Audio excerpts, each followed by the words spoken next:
కావటమే మీ లక్ష్యమా? MBBS సీట్ల guidance కోసం తప్పక విచ్చేయండి మెగా ఎడ్యుకేషన్ మేళా. నమస్తే, నేను Keshav. Welcome to Suman TV. మనతో పాటు తెలుగుదేశం పార్టీ నేత ఉప్పలపాటి శ్రీనివాస్ చౌదరి గారు ఉన్నారు. శ్రీనివాస్ చౌదరి గారు నమస్కారం. రెడ్ బుక్ అమలు చేస్తున్నారు, రెడ్ బుక్ రాజ్యాంగం అమలు చేస్తున్నారు. అందుకనే కక్షపూరితంగా కూటమి ఈ 2 నెలలుగా అనేక మంది వైఎస్ఆర్సీపీ కార్యకర్తలు నాయకులు హత్యలకు కారణమైంది. ఇప్పుడేమో మాజీ మంత్రులు మాజీ ఎమ్మెల్యేలు వాళ్ళ అరెస్టులకు రెడీ అవుతుంది అనేటువంటి విమర్శ చేస్తుంది వైఎస్ఆర్సీపీ. ఏం సమాధానం చెప్తారు? జోగి రమేష్ గారి కొడుకు అరెస్ట్ కావచ్చు, ద్వారంపూడి చంద్రశేఖర్ రెడ్డి చుట్టూ బిగుస్తున్న ఉచ్చు కావచ్చు, పెద్దిరెడ్డి రామచంద్రారెడ్డి చుట్టూ నడుస్తున్న రాజకీయం కావచ్చు, మీరు ఏం చెప్తారు?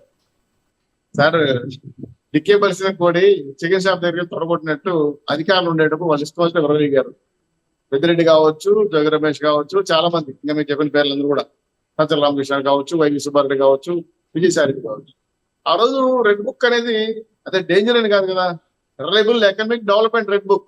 అఖిలేష్ యాదవ్ తనకి అబ్రివేషన్ చెప్తే నవ్వాడు ఢిల్లీలో. వెనకాల చూసి ఈయన ఇలా ఇలా పిచ్చిన ఈయన నవ్వుకున్నాడు. రెడ్ బుక్ మీద చాలా క్లియర్ గా ఉంది, reliable economic development. So red book లో ఉండేది ఎవరు? సమాజానికి ప్రజలకు హాని చేసిన అధికారుల పేర్లు, రాజకీయ నాయకుల పేర్లు ఎవరు లేవు. మేము ఒకటే చెప్పాం, ప్రజలు హింసించే వాళ్ళు ఎవరైనా తప్పు చేయడం ఎవరైనా కొద్ది రోజులు నీళ్ళకి తప్పదు. ఇప్పుడు జోగి రమేష్ ఏంటి, ఆల్రెడీ కొన్ని 10 సంవత్సరాలు అగ్రిగోల్డ్ ఉన్న బాధితులు ధర్నాలు చేసి వాళ్ళు పెట్టుబడి డబ్బులు రాక ఆత్మహత్యలు చేసుకున్నారు, నిరసన తెలియజేస్తున్నారు. గత గవర్నమెంట్ లో కొంత వాళ్ళు డబ్బులు చేస్తారంటే కూడా వివిధ రాష్ట్రాలు 9 రాష్ట్రాల్లో కేసులు కోర్టు కేసు వేశారు. కాబట్టి అది జట్లమైంది. దాన్ని తీసుకెళ్లి సర్వే నెంబర్లు మార్చి ఆ సర్వేని మేనేజ్ చేసి తమరిషాన్ని మేనేజ్ చేసి 88 ఉన్నటువంటి యొక్క సర్వే నెంబర్ 87 గా మార్చి 2,160 గజాల పైచలు చేసుకుని దాని వెంటనే అమ్మేయటం అంటే ఇట్స్ ఎ ప్లాన్ పక్క. అందుకే అందరిని అధికారులని ప్లస్ వాళ్ళ కొడుకుని, పైగా ఆయన ఏమన్నాడు, నా కొడుకు అమెరికా నుంచి వచ్చాడు అమ్మాయి కూడా అన్నాడు. మరి ఇదే మాటలు నేను మిమ్మల్ని అడుగుతాను. ఇదే జోగి రమేష్ చంద్రబాబు నాయుడు గారు ఏమన్నారు, వస్తున్న నక్క. చంద్రబాబు నాయుడు ఆ మాట అంటే పవన్ కళ్యాణ్ పిచ్చి కుక్క అన్నాడు.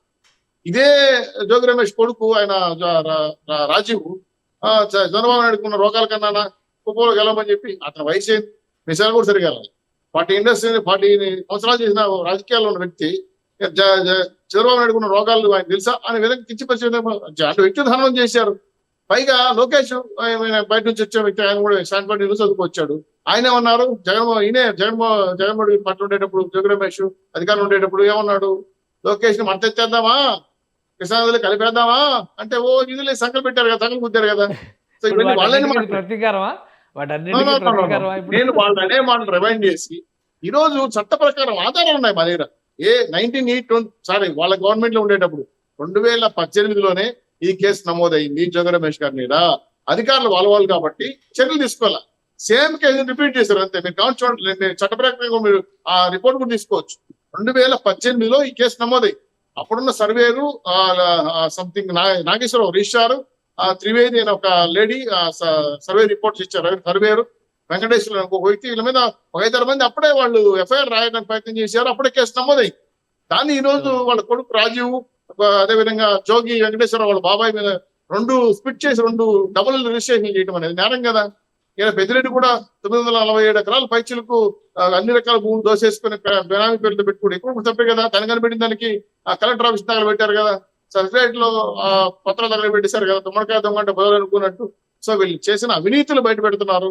ఈ అవినీతి పైన సమాధానం చెప్పాల్సిన జగన్మోహన్ రెడ్డి గారి పార్టీ వాళ్ళు ఎవరు బయటికి రావట్లా, అంటే చేసిన తప్పులు ఒప్పుకుంటున్నారు. సో చట్ట ప్రకారం ఎవరైతే తప్పు చేశారో, రాష్ట్ర సంపదని ప్రజల ఆస్తి దోచుకున్నారో వాళ్ళందరినీ ఖచ్చితంగా చట్ట ప్రకారం శిక్షిస్తారు. వ్యక్తిగత దాడులు చేయట్లేదు, మేము కొట్టట్లేదు, మ్యాన్ హ్యాండ్లింగ్ చేయట్లేదు, సొంత ఎంపీని లేకపోతే స్కిప్ కొట్టి తాడికి ప్రయోగించలేదు కదా.